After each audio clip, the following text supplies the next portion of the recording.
Hello बच्चे लोग, welcome back to my channel. आज हम शुरू करने जा रहे हैं अटनी रही है, जिसके रचयिता है महान कवि सूर्यकांत त्रिपाठी निराला जी। यह कविता हमें ले जाती है फागुन के महीने में, यानी बसंत ऋतु के उस समय में जब चारों ओर हरियाली छा जाती है, पेड़ पौधे पे नए पत्ते और फूल आ जाते हैं और पूरी प्रकृति बहुत सुंदर लगने लगती है। जैसे मानो प्रकृति एकदम नई नवेली दुल्हन की तरह सज जाती है।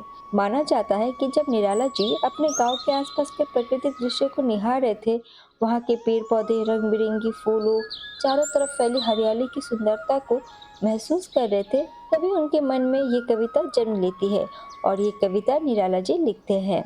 जानकारियों के अनुसार ये भी बताया गया है कि इस कविता में भावनाएं इतनी गहरी है कि कवि खुद इस सुंदरता को शब्दों में नहीं कह पा रहे थे।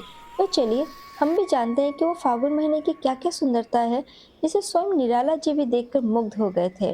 कवि पहली लाइन में कहते हैं, अट नहीं रही है, मतलब प्रकृति की सुंदरता इतनी ज्यादा हो चुकी है कि वो इस धरती पे अट ही नहीं रही है, अर्थात समा ही नहीं पा रही है और अपनी सुंदरता चारों तरफ फैलकर बिखेर रही है। अगली पंक्ति में कवि कहते हैं, आभा फागुन की तन सट नहीं रही है। और ये फागुन महीने की आभा यानी उसकी चमक और ताजगी धरती के शरीर में समा ही नहीं रही है। आगे कहते हैं, कहीं सांस लेते हो घर घर भर देते हो, अर्थात फागुन के आगमन से पूरी प्रकृति जैसे जीवित होती है और हर गली, हर घर, हर कोना खुशियों से भर जाता है। इतना ही नहीं, ये मौसम लोगों के मन को उड़ने को नभ में तुम पर कर देते हो, अर्थात आसमान में उड़ने के लिए पंख दे दिए हैं, मतलब लोगों के अंदर नया जोश और हिम्मत भर दिए हो। आगे कवि कहते हैं, आँख हटाता हूँ तो हट नहीं रही है। यहाँ कवि बताते हैं कि प्रकृति इतनी आकर्षक लग रही है कि वे चाहकर भी उससे अपनी नजर नहीं हटा पा रहे हैं। मतलब पेड़ पौधों की डालियां कहीं हरे तो कहीं लाल पत्तों से भर गई है, जो दृश्य को और सुंदर बना देता है। हमारे आखिरी के 4 लाइन में कवि कहते हैं, कहीं पड़ी है उर में मंद गंध पुष्प माला, पाट पाट शोभाश्री पट नहीं रही है। पहले इन लाइन के इजी शब्दार्थ समझ लेते हैं हम। उर मतलब होता है तिल, मंद गंध मतलब हल्की खुशबू, पाट पाट मतलब जगह जगह, शोभाश्री मतलब सौंदर्य से भरपूर।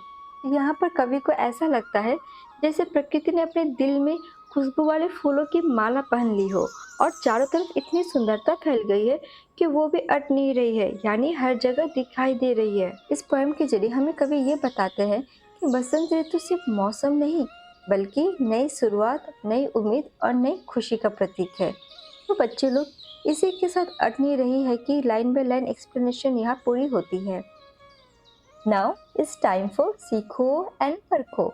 तो बच्चे लोग, आप सभी ने अटनीरे कविता को line by line 3D animation के साथ पोएम को समझ लिया है, मतलब सीख लिया है। अब खुद को परखना है आपको in exam based important MCQ का आंसर देके। ईच क्वेश्चन के लिए आपको 5 सेकेंड मिलेंगे। तो हमारा फर्स्ट क्वेश्चन है, अट नहीं रही है कविता में किस ऋतु का वर्णन है? ए ग्रीष्म ऋतु, बी वर्षा ऋतु, सी शरद ऋतु एंड डी बसंत ऋतु। एंड आपका टाइम स्टार्ट होता है अब।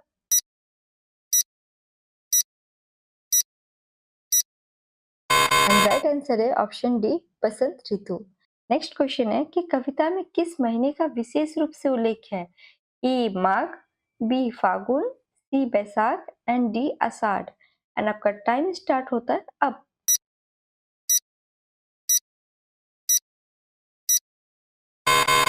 एंड राइट आंसर है ऑप्शन बी फागुन। नेक्स्ट क्वेश्चन है, कवि के अनुसार फागुन मास के आने पर क्या परिवर्तन होता है? ऑप्शन ए धरती सूनी हो जाती है, ऑप्शन बी चारों ओर हरियाली और सुंदरता फैल जाती है, ऑप्शन सी वर्षा होने लगती है एंड ऑप्शन डी ठंड बढ़ जाती है। एंड आपका टाइम स्टार्ट होता है अब।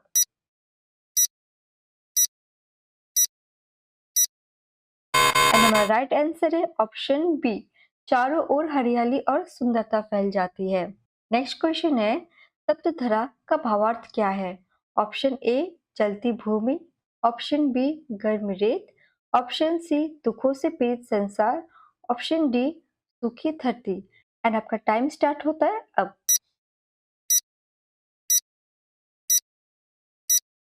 एंड हमारा राइट आंसर है ऑप्शन सी दुखों से पीड़ित संसार। हमारा नेक्स्ट क्वेश्चन है, अटनी रही है कविता के रचयिता कौन है? Option A Jaishankar Prasad, option B Suryakant Tripathi Nirala, option C Mahadevi Verma and option D इनमें से कोई नहीं। आपका टाइम स्टार्ट होता है अब।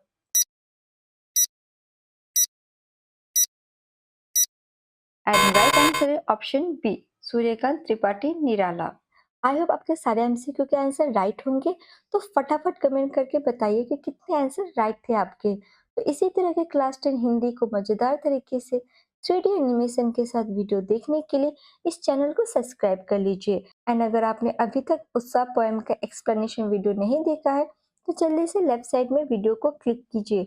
एंड इसी तरह के बाकी चैप्टर्स के एक्सप्लेनेशन वीडियो देखने के लिए राइट साइड की प्लेलिस्ट को क्लिक कीजिए। मिलते हैं नेक्स्ट वीडियो में इस चैप्टर के प्रश्न अभ्यास के साथ। तब तक के लिए keep learning, keep growing, bye bye.